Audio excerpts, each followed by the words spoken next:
దేవుడు ఆత్మస్వరూపి కనుక ఆరాధించే వారందరూ కూడా ఆత్మతోనూ సత్యంతోనూ ఆరాధించాలని దేవుడు వాక్యం మనతో మాట్లాడుతుంది.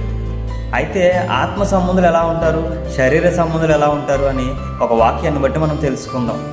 ఆత్మ సంబంధులు అయితే దేవుని రాజ్యాన్ని కోసం, దేవుని నీతిని కోసం, దేవుని యొక్క సత్యాన్ని కోసం, దేవుని యొక్క న్యాయాన్ని కోసం వెతికేవారిగా ఉంటారని, శరీర సంబంధులు అయితే ఏమి తిందాము, ఏమి త్రాగుదాము, ఎలా ఏ బట్టలు ధరించుకుందాం, ఎలా జీవిద్దాము, ఈ లోక సంబంధమైన విషయాల కొరకు మాత్రమే, శరీర సంబంధమైన విషయాల కొరకు మాత్రమే ఆలోచిస్తారని దేవుడు మనతో మాట్లాడు. ఇప్పుడు కూడా ఈ లోక సంబంధమైన తలంపులతోనే వ్యర్థమైన వాటిని చూస్తూ, వ్యర్థమైన వాటి యందు మన మనస్సులు నుంచుకొని వాటి యందు సంతోషిస్తున్నాం, వాటి యందు ఆనందిస్తున్నాం, వాటినే ఆరాధిస్తున్నాం. ముఖ్యంగా చెప్పాలంటే ధనాన్ని ఎక్కువగా ఇష్టపడుతున్నాం.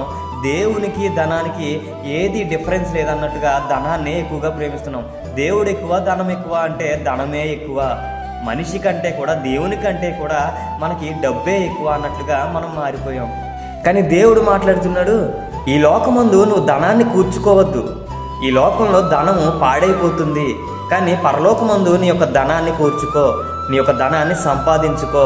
ఆత్మ సంబంధులు ఎలాగో ఆలోచిస్తారు అని దేవుని వాక్యము మనతో మాట్లాడుతుంది.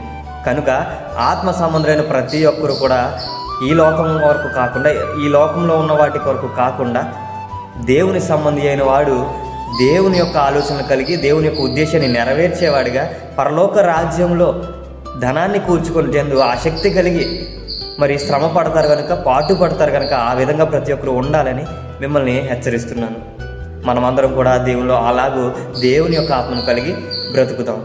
మనల్ని అందరినీ దేవుడు బలపరిచి నడిపించి ఆశీర్వదించునుగాక. ఆమేన్.